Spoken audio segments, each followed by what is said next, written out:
Hi, welcome to my cozy corner of the internet. I'm here again to talk about the upcoming month's cozy game releases for July this time. I can't believe we're on the 7th month of the year. I'm wearing a long sleeve because the AC is on and it's cold. Without further ado, let's get to talking about the games. We have amazing options this month. Let's go.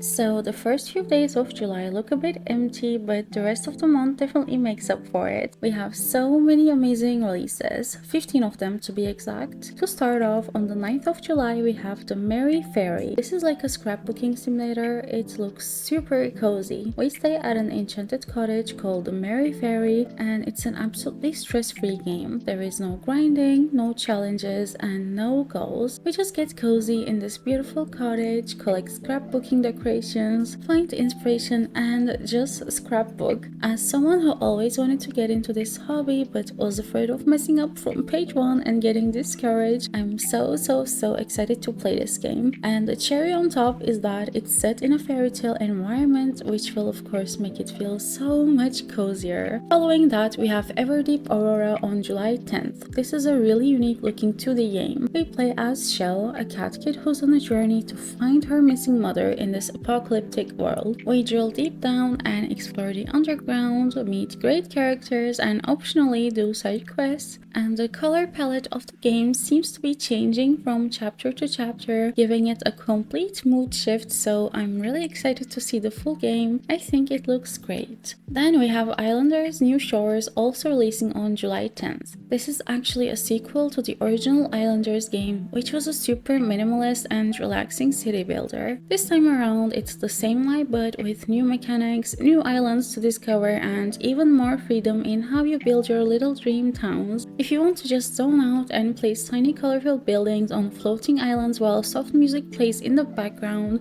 this is the game for that. And then on July 11th, we have Tony Hawk's Pro Skater 3 and 4. And okay, I know this doesn't look like a traditional cozy game, but I think games like this are so relaxing and satisfying. I mean, the kinds of games where you get into a rhythm. When I'm tired, sometimes I play extreme sports games like Steep, and it feels so soothing, and I think these games will be the same. Just skating around, doing tricks, exploring the maps freely. It's all about flow and movement and mastering the space, and I find that super calming. I haven't played the original Tony Hawk games, but I'm really looking forward to this one. It just feels like a game that'll be fun to play in the background and get better at over time and relax with. On July 15th, we have Your Personal Chill Apartment, a super cute atmospheric idler game you can keep on the background while you work or study or do chores. You earn in-game coins when you complete real-life tasks, and you can decorate your super cute personal chill apartment. The art style looks adorable and all the furniture options look so sweet. Next up, we have Gaucho and the Grassland coming out on July 16th. This one looks like a really cozy life sim / adventure game with a charming art style. We play as a Gaucho, a Latin cowboy, and we live on a ranch where we take care of animals and build the perfect shelters to breed them. This game doesn't have farming and focuses purely on the animals, which can be a breath of fresh air. I think the story is around Latin folklore, which is also something we don't have a lot of in cozy games, so if all that sounds exciting, you can check it out this month. And then we have Neon Abyss 2 on July 17th. It's a fast-paced roguelike game set in a cyberpunk world ruled by ancient and new gods. I find these high-paced games so satisfying, and they really help me not overthink stuff if I'm in that anxious mood. The gameplay seems to have a lot of variety, like swords, guns, melee weapons, even summoning stuff, and I think the biggest change from the first game is that the second game now has co-op up to 4 players, so you can have the best time with your friends. Also, the visuals look all stunning, the vibrant colors, dynamic lighting, and somehow the pixel art looks even better than the first game. So if you're in the mood for a fun, colorful, fast-paced game you can play with your friends, Neon Abyss 2 is a great pick this month. And if you've never played the first one, don't worry, neither did I. I think this looks like a great place to jump in. And then on July 22nd, we're getting a cozy cozy little 3D platformer called Misc, A Tiny Tale, and oh my god, this one looks so sweet. We play as Buddy, a tiny robot exploring a world made entirely of scraps and toys. It looks like you're walking around a lost and found box from a kindergarten classroom in the best way possible. It's kind of giving Toy Story meets Pikmin meets Mario Sunshine, if that makes sense. So the game kicks off after this mysterious explosion rains down golden cogs and trash from the sky, and now our duo Buddy and Bad Boy are traveling from village to village, cleaning up, helping out, and uncovering the mystery behind the blast. And I love that it's all about making a difference, like you literally scrub messes and collect trash. And because you're so tiny, the whole world becomes this big playful environment, like you're running across rulers, squeezing through the tiny gaps, leaping over cups, crouching under milk cartons.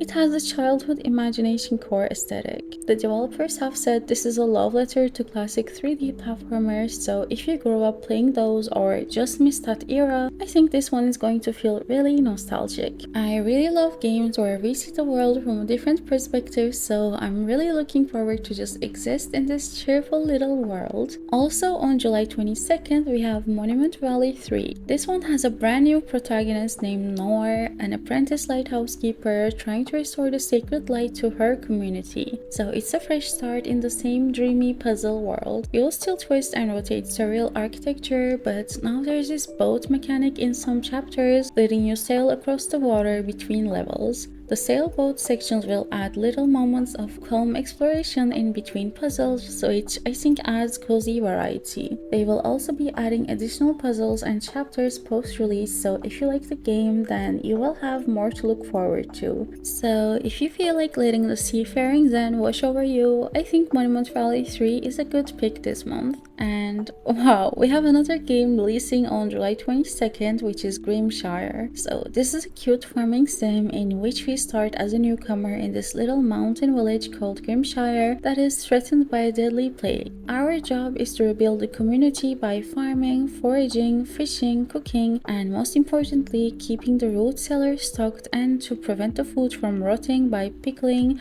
drying, or smoking it. It seems so cozy visually, with cute animal villagers, pixel graphics, and changing seasons. But there is probably a sadness under the surface because not everyone will survive unless you manage things right. So it's like classic farming sim with slow burn survival twist. I really love that you'll need to balance saving the community with your daily chores like salting, pickling, or growing crops, taming wild critters, and there is this emotional thread about who lives, who doesn't, and how the village heals together. Also, the developers say it supports skills and character customization like animal species, and in the future maybe relationships and family, so it seems like it will have a lot of depth. So if you're in the mood for a farming game that's cute and quiet, but also a little heavy and meaningful, Grimshire might be perfect. It's the kind of game where you feel responsible, not just for crops, but for people, and that feels different in a really good way. Then we have one more release on July 22nd, which is UnderMine 2, releasing to early access. You dive into dungeons, mine for treasures, fight monsters, and slowly build up village life above ground. There is local co-op, so you can play with a partner. You also get branching paths, so your run can go in different directions depending on your choices, which makes it feel more like exploration than grinding. I read that it will have about 30 to 50 hours of polished content even in early access, so this one seems like a great pick to play with your partner on a cozy evening. Next up on July 23rd, we have Sunset High. This is a super underrated 2D visual novel style game. The events take place in a high school, so basically our crush goes missing and we're stuck in a time loop. It's a choose your own adventure game and we can rewind time, which immediately brings to mind Life is Strange, since that's also in a high school setting. At the time of me filming this video, the trailer only has 50 views, which surprised me a lot. I think the game looks really intriguing and might offer an amazing story. Also on July 23rd, we have Real World. I trust anything Annapurna publishes and I've rarely been disappointed by them. In this one, we play as Cat, a cyclist chosen by ancient spirits to save Real World by finding legendary bike parts and completing this great shift ritual. The art style looks absolutely beautiful, so soft like a storybook, and I told you earlier in the video I love sports games so much. They feel so relaxing and cozy, and this one fits the cozy aesthetics visually as well. Whale World is definitely my most anticipated game for July. Next up, on July 24th, we have Hotel Galactic. This already feels like one of the sweetest games of this summer. It's a cozy management sim where you renovate a rundown intergalactic hotel into a charming space retreat. The visuals are hand-painted and has this soft anime-inspired storybook vibe. It seriously feels like a playable Ghibli film. We step in as the new owner guided by Grandpa Gustav's ghost, uncovering the hotel's past while helping guests from across the galaxy. We build and decorate rooms, hire workers, and fellow creatures, harvest alien ingredients, and cook dishes for whimsical space travelers. There is a demo available, and from what I've seen, you can run dinner service, expand the hotel with new rooms and elevators, tinker with your backyard farm, and more. So if you're in the mood for a low-stress, story-rich decorating sim where the guests are adorable aliens, every corner is lovely and beautiful, I think Hotel Galactic can be the ultimate cozy space retreat. And finally, to close out July, we have Tales of the Shire, a The Lord of the Rings game coming on July 29, and this is exactly what it sounds like.